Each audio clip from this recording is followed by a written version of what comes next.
नमस्कार दोस्तों, आज हम बनाने वाले हैं नौ स्टाइल पारंपरिक कच्चे आम का अचार। अचार बनाने के लिए हमने 5 किलो कैरी ली है। सबसे पहले हम कैरियों को अच्छी तरह से धो लें और छोटे छोटे टुकड़ों में काट कर उनके बीज अलग कर लें। अब इन आम के टुकड़ों को साफ कपड़े पर फैलाकर 4-5 घंटे धूप में सुखा लें ताकि इनकी नमी निकल जाए।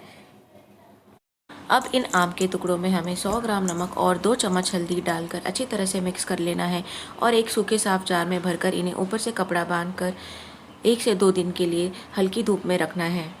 1 से 2 दिन के बाद कैरियों से अच्छा खासा पानी निकल जाएगा। उस पानी को छानकर हमें अलग कर लेना है और कैरियों को अलग कर लेना है। उस हल्दी वाले पानी को हमें 4 से 5 मिनट के लिए अच्छी तरह से पका लेना है और कैरियों को धूप में अच्छे से 4 से 5 घंटे के लिए सुखा लेना है। अचार बनाने के लिए हमें कुछ चीज़ों की ज़रूरत पड़ेगी, जैसे 100 ग्राम मेथी, 100 ग्राम सौंफ, 100 ग्राम जीरा, 100 ग्राम पीली सरसों, आधा लीटर सरसों का तेल, 1 चम्मच हींग और 1 चम्मच कलौंजी। साथ ही हम लेंगे 100 ग्राम लाल मिर्च पाउडर, 100 ग्राम हल्दी पाउडर, 1 चम्मच गरम मसाला पाउडर, 300 ग्राम खड़ा नमक और पका हुआ हल्दी का पानी। अब हम अचार के लिए मसाला तैयार करेंगे। सबसे पहले हम सौंफ को भून लेंगे, उसके बाद जीरे को हल्की आंच पे धीरे धीरे भूनेंगे। इसी तरह हम मेथी दाने को भी हल्की आंच पे धीरे धीरे हल्का सुनहरा होने तक भून लेंगे और सारे मसाले को एक साथ निकाल लेंगे। अब हम हींग और राई का तेल लेंगे। सबसे पहले हम राई के तेल को अच्छी तरह से गर्म करेंगे और हींग को कूटकर अच्छी तरह से उसका पाउडर कर लेंगे। जैसे ही राई का तेल गर्म हो जाता है, हम उसमें हींग का पाउडर ऐड कर देंगे और साथ ही हम 1 चम्मच कलौंजी भी डाल देंगे। अब हम भुने हुए सौंफ, जीरा और मेथी को एक साथ मिक्सी जार में डाल देंगे और दरदरा पीस लेंगे। ध्यान रखें कि मसाला ज़्यादा बारीक नहीं होना चाहिए। साथ में हमें पीली राई, जिसे हमें भुना नहीं है, उसे भी दरदरा पीस लेंगे। अचार बनाने के लिए हमारी सारी तैयारी पूरी हो चुकी है। सबसे पहले हम एक बड़ी परात में दरदरा पिसा हुआ सौंफ, जीरा और मेथी पाउडर लेंगे। हम इस मिश्रण में 100 ग्राम हल्दी पाउडर मिलाएंगे, 100 ग्राम लाल मिर्च पाउडर मिलाएंगे और 100 ग्राम दरदरी पीसी हुई राई मिलाएंगे। साथ ही हम इसमें 300 ग्राम खड़ा नमक मिलाएंगे। अब हम सारे मसालों को अच्छी तरह से मिक्स कर लेंगे। याद रखिए कि मसाले बहुत अच्छी तरह से मिक्स होने चाहिए।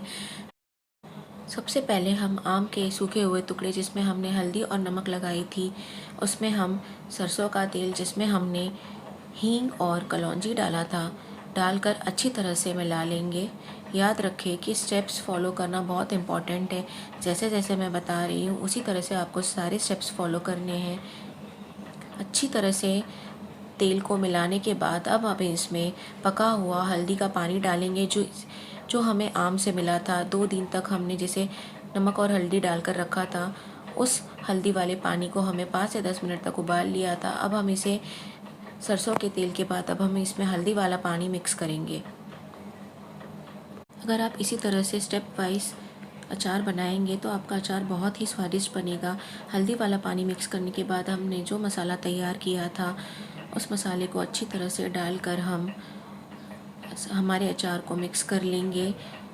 याद रखिए कि ये एक बहुत ही पारंपरिक तरीका है अचार बनाने का, जिसे मुझे मेरी माँ ने बताया है, और ये अचार साल भर तक ख़राब नहीं होता। बस आपको थोड़ी साफ़ सफाई का ध्यान रखना पड़ता है।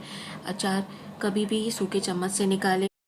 मसालों को अच्छी तरह से मिक्स करने के बाद अब हम उसमें 1 चम्मच भर के गरम मसाला पाउडर डालेंगे और फिर दोबारा इसे अच्छी तरह से मिला लेंगे। अच्छी तरह से मिलाकर अब हम इसे एक सूखे साफ जार में भरकर रख लेंगे। 4-5 दिनों के लिए इसे जार के ऊपर कपड़ा बांधकर इसे धूप में रखना है। ज़रूरत पड़ने पर आप इसमें तेल डालें और इसे रोज़ सुबह शाम सुखाने से पहले और सुखाने के बाद अच्छी तरह से हिला लें। इन गर्मी की छुट्टियों में मेरी माँ ने यह पारंपरिक तरीके से नॉर्थ स्टाइल का अचार बनाया है। अगर आपको पसंद आया तो आप भी बनाइए और अपने परिवार को खिलाइए। धन्यवाद।